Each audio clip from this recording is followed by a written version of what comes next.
Let's talk about traveling while being queer. So, for those of you that don't know, hi, my name is Ken, and over the summer I traveled all throughout the United States out of my Kia Soul by myself, all the way from here, my home state of Arkansas, all the way to the coast of California, to San Francisco. I went up through Arkansas and then into Oklahoma and Kansas and Colorado and Utah and Arizona, Nevada, and California. So I had a lot of states. I saw a bunch of national parks. I slept in my car the entire time. I was alone the entire time. I was me as a visibly queer person the entire time. And yeah, I guess I have some experiences to share about that. So in this video, I'm basically just gonna go over my experiences traveling as a queer person in general, a queer black person by myself, where to go if you want to feel safe, or like places where I've personally felt safe by myself, how to feel safe when you're by yourself or even when you're with other people, and how to get over the feeling of fear when you want to travel but you feel kind of scared too because you're queer. Let's get into it. So personally, my experiences traveling by myself were like pretty fine. I didn't really have any very bad experiences. Whenever I find a place to park for the night, usually in a city, I never felt like I had a lot of eyes on me, and I attribute that a lot to the fact that my rig at the time was a Kia Soul. My rig now is a full-on camper van, but at that time I was traveling out of my Kia Soul, so I wasn't really drawing a lot of attention to myself. So I think that because I was in my Kia and because my rig was super stealthy, I was just kind of able to kind of get away with it, which is partially why I think car camping is so cool, because it's like cheap and easy, and if you already have a car, you can kind of just like use the rig that you have, and you don't draw as much attention to yourself. So for that reason, I think it was a lot easier for me to like fly under the radar. But also I was going west. So I'm from the South. So I'm very much so used to just like being looked at differently if I'm wearing a certain thing, or if I walk a certain way, or I've, walked around. I've walked into restaurants and like establishments with my exes who are all girls and gotten looked at before. So for me, I guess, like, coming from Arkansas and going into the West Coast, I didn't feel anything different than I already feel. So I was kind of on the fence about like how good I'd be able to talk about this subject, because coming from a state like Arkansas where like homophobia is just, like, it's like oxygen here, if that makes sense. It's like, I don't know, I feel like leaving Arkansas and going westward wasn't really, I don't know, I kind of felt like I felt a lot more comfortable in those places, if that makes sense. But something that I was expecting when I went to Utah was, I'm gonna be real with you guys, I don't know a whole lot about Mormonism, and I don't want to say this to like offend Mormons or anything, because I believe in freedom of religion, and I believe that people should be able to do whatever the fuck they want to do, as long as they aren't harming other people. Whoa. But basically, I was a little worried that by like driving through Utah, I'd like experience a bunch of like, but I didn't experience that at all.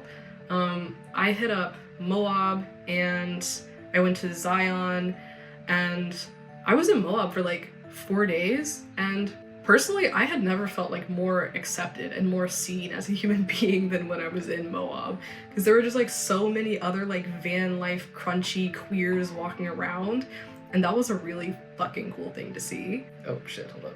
Are we even recording? Okay. So that kind of like rolls into places that I would recommend going to if you are queer.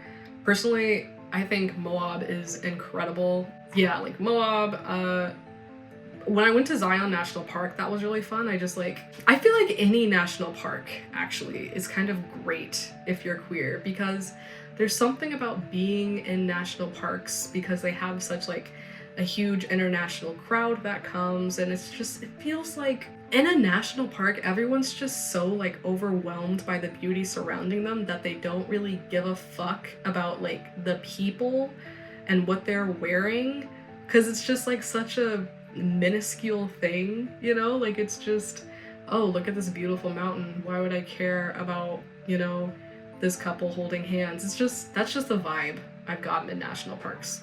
And it's always nice seeing other queer people in national parks. In every national park I've been to, and I've been to a few, I've always seen other queer people. So being in national parks is always something that has made me feel safe, personally, as a queer person. For the most part, all of like California felt pretty safe as well.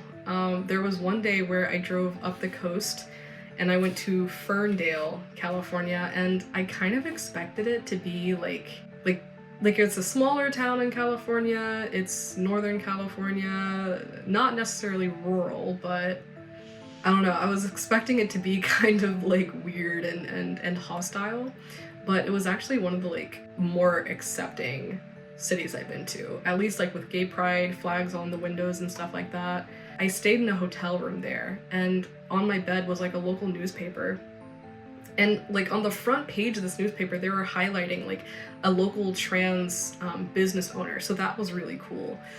So yeah, Ferndale, California, like shout out to y'all. That said, like there are certainly places I've been where I felt less safe. When I bought the van that I have now, I bought it in August, and I bought it from a friend that lived in Rochester, New York. So I flew up to New York to go get it, and then drove down all the way from Rochester back to Little Rock, Arkansas, which meant driving through like Appalachia, which, you know, Appalachia is Appalachia, beautiful, but, you know, not always the kindest to people of all walks of life, I'll say that. I was driving through most of the time, so I wasn't really stopping anywhere and like exploring stuff because I needed to get back to Arkansas pretty quickly.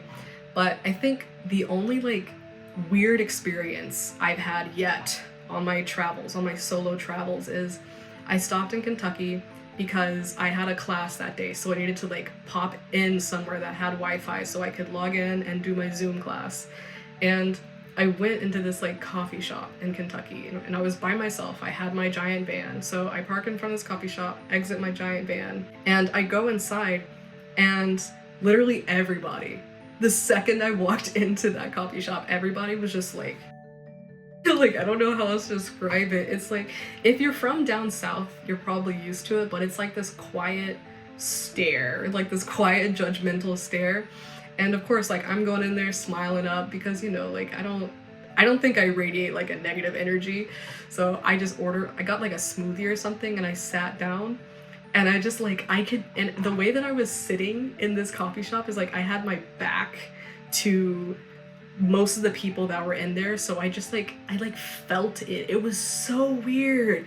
But I stayed, I did my class, I drank the rest of my smoothie, and when I got up, they were like still looking at me. Like no one approached me or said anything weird, but it was just like a general vibe.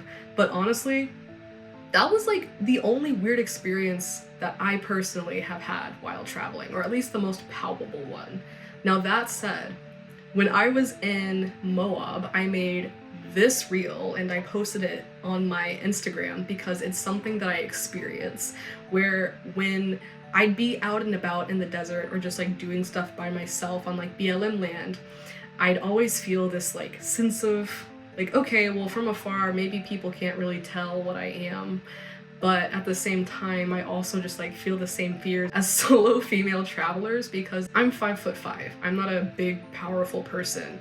I'm also Black. I definitely have like a lot of the fears that solo female van lifers experience, with just like being by yourself and not really being sure if the people around you are gonna, you know, kind of be cool, or if they're gonna, you know, leave you alone, or if they're gonna try to approach you or talk to you. I've heard so many horror stories about women van lifers. I don't like saying the word female. Is that just me? I don't know. But I know that the whole like solo female van lifer thing is a whole like keyword, but the word female feels so weird. I'm just gonna say women because it feels better. I've definitely like interacted with women who have told me their horror stories about being out in like BLM land and being approached by these weird ass men. Like I don't think I've come across a single woman van lifer or a single like femme presenting van lifer or like car lifer or truck lifer person, anyone who's been like, anyone femme who's done solo travel, for the most part from what I have experienced, has had some sort of horror story involving a man trying to like basically force himself into their space, which is really fucking scary. It's something that I feel kind of weird about, and as someone who's non-binary, who like for the most part, other people like when other people see me and kind of gender me as the way they want to gender me, that's kind of fine. Like the split between people like he hemming me and she herring me is pretty like even depending on what I'm wearing.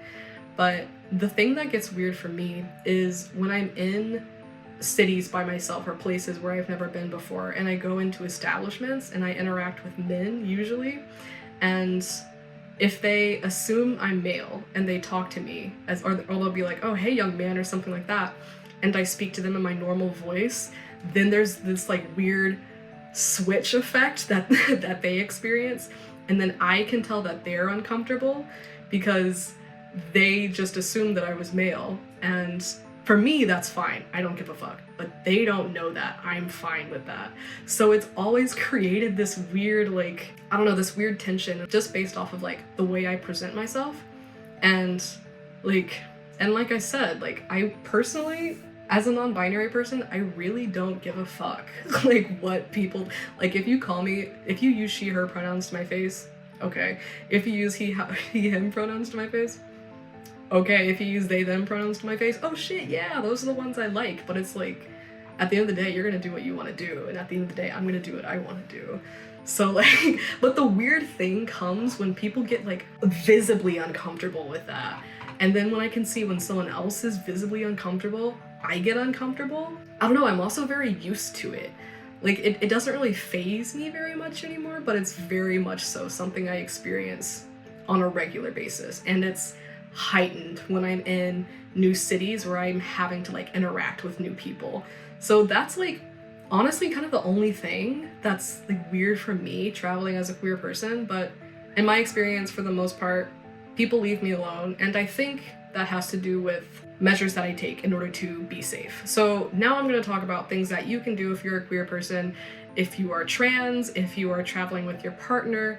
These are some things you can do to like help you feel a little bit more safe. Hey, it's Ken. I just wanted to let you know that if you are interested in traveling in your car or in your van and you don't know where to start with it, I created something that's just for you. I created a 70-page PDF full of exactly what you need to do in order to get started car camping today or van camping today, how to make your car stealthy, how to build it out for super cheap so that you can sleep comfortably in there, where to find places to park so that people won't bother you, and places that are totally legal to park overnight, and even like how to make money and sustain yourself when you're on the road. So if you're interested in all of that stuff, the link is in the description below. So if you're kind of like stuck with analysis paralysis on how to get into this van life stuff or this car life stuff, I see people doing it on Instagram, but I don't know how to do it. It's designed just for you. So feel free to download that, and let's get back to the video. If you're gonna be out and about by yourself, one of the best things that you can do is just like walk with a straight fucking back, you know, just like walk like you know where you're going and walk with confidence. That will take you really far. Like if you are looking over your back all the time, or if you kind of like look unsure of yourself, like people are gonna notice that. But if you walk around like you know exactly where you are, and if you're traveling by yourself, you should know exactly where you are, that's gonna help you a lot. If you walk with confidence, if you just like have a stride that kind of exudes like, hey, I'm walking here, like don't fuck with me, like that'll take you far. So I always make sure to do that. It also helps when you like, if you know you're gonna be in a place where people might be weirder, like down south or like in Appalachia or wherever, because homophobia and transphobia exists everywhere. If you know you're gonna be in a spot where there's like a higher concentration of that attitude, then yeah, definitely walking with a straighter back is good. But also just like going with friends is also really helpful. Personally, I did like all of my traveling by myself, but that's also because I'm kind of insane. Something I would like to do once my van is completely built out is I want to travel with friends. Like it's cool traveling alone, and I think most people should travel by themselves at least once in their lifetime to just like do it and feel how it feels to just like be out there. But like as far as going to places where if you were like very, very visibly queer and you are really worried about how people might perceive you and treat you, you can always go with friends. And if you don't have friends, meet them on the internet. Well, actually, that was bad. If you don't have friends, there are resources that you can connect to that will allow you to find other people like you. I'll have to look them up and link them here, and I'll put some in the description below. And if you know of any resources for like queer people or gay people, trans people, Black people, people of color, like people of marginalized identities, if you know of any resources that are designed to get people like that out into the world and traveling, comment them below. Like, because personally, I want to know. I know of a few. I'll put them in the description below. But personally, going with others is great. I felt comfortable traveling by myself because I don't know. I like doing shit and I'm comfortable doing things by myself. But if you're not comfortable doing it by yourself, go with friends and tap into these organizations that already exist to create safe spaces for you. If you're trans, find organizations that are designed for trans people getting out into the wild. They definitely exist. If you are just gay or bisexual or whatever, like there are resources for you. But that said, now we're gonna get into other things that might help you feel safe. Personally, I keep a roster of things in my car and in my van that help me feel safe as like a last ditch effort if someone's trying to bother me. One thing that I carry is I keep pepper gel. So if anyone, and I keep it on my person, so if anyone were to ever approach me when I'm by myself, having pepper gel is nice because you can aim directly for the eyes and it shoots a direct stream of gel straight into them, so there's not really a chance of anything getting blown back into you, and then you're not killing someone for approaching you. That's really nice. And if they know that you're carrying that, if they see that you're holding pepper gel, they know it's not something that's gonna kill them, but it's something that will probably fuck them up. The likelihood is that they'll leave you alone. They'll get the point, they'll leave you alone. But if you're ever in a situation like that where you're by yourself, maybe you're in BLM land, you have your rig, if someone comes up to you and says something to you and the vibe is fucking off, you should leave. Like if that person, if you stand your ground and that person ends up leaving, that's cool. Leave anyways. Personally, I don't think it's ever worth it to stay in a place where you don't feel safe. And trusting your intuition will take you really far. Like there's a palpable difference to me between anxiety and then just this feeling in your gut that something is off. And if you have that like gut feeling that something is off, then follow your gut and go somewhere else. Like that, it's your safety, you know, it's not worth it to be in a place you don't feel comfortable in. So if your body is telling you that something is off, listen to your body, take yourself somewhere else. Like no shame in that. And I've done that before. But yeah, those are kind of my experiences traveling while queer. I feel kind of embarrassed that I don't really have like more intense experiences to share or anything like that, but I don't know, in my experience I've kind of just been left alone. Maybe just take that as a sign, as like if you want to travel and if you're queer and you're kind of just like worried about people being mean or approaching you and stuff, like those fears are 1000% valid. I get it. I have also been there. But in my experience, being out there, traveling by myself, being in BLM land, sleeping in my car, like, and even being in like bigger cities, like I did a lot of traveling over this past summer. And honestly, if I'm gonna keep it a buck with you, the only like really negative experiences I had around my identity kind of centered in San Francisco. Hear me out. Like the only times I've ever been called the N-word to my face were in San Francisco, and it happened twice. The only time I'd ever been called like any type of slur pertaining to my sexuality was in San Francisco. Now, to be fair, I was called these names by people who were obviously suffering from drug addiction, but still, the point still stands. The only times I'd ever been called these things to my face were in San Francisco, in the biggest like liberal city you can think of, the gay capital of the US. Hey, this is Editing Kin. I'd like to clarify about that because I'm sure some of you heard that and were like, what?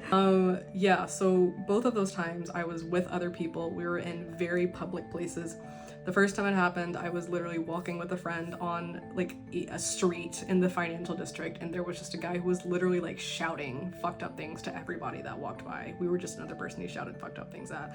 Got called the N-word. And then the other time, oh yeah, my friend got called the F-slur. We both got called the F-slur. And then the other time was I was on the train with my mom, and we were in like a, you know, like a quieter part of San Francisco, and then someone who was actively experiencing either withdrawals or who was like very upped on something came onto the train and was like shouting at everybody.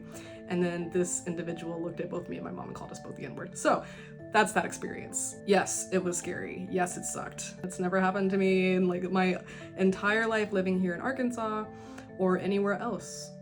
And I'm not saying this to like shit on San Francisco at all. I love San Francisco, but just to like give a bit more context, like that's what went down. Both very public places.